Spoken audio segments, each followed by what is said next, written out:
So today I'm doing the apprehension crank test on Katie here. So first we're going to start on the unaffected arm. So basically what I'm looking for is any apprehension in her face or any pain, okay? So I'm going to do all the movement for you, just relax, okay? Okay. So we're going to abduct the arm to 90 degrees, have the elbow flexed at 90 as well. I'm just going to have my hand on the shoulder just for a little bit of support.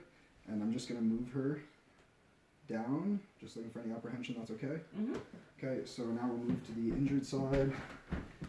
Over here, same thing, we're abducting out 90, elbow at 90, bracing just a little bit, down, any pain with that. Now we're just looking for facial expressions, nothing like that. So that is negative on both sides. If it would have been a positive test, then there would have been facial reaction and it would be a sign of subluxation.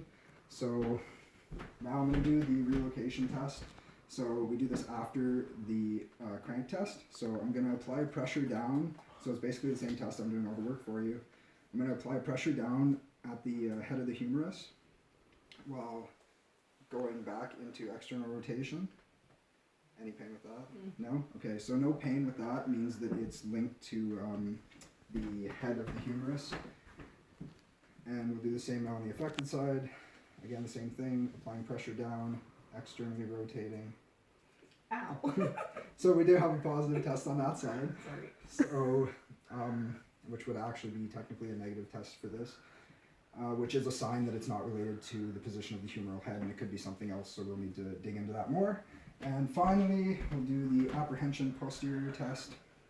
So we're going to bring the arm up into flexion like this, nice and relaxed. I'm going to put my hand under where the head of her humerus is, applying a direct pressure down into my hand. Again, just looking for any apprehension, and this is a sign of a posterior subluxation, so that was a negative test because there was no facial expression, and that didn't bring any pain, right?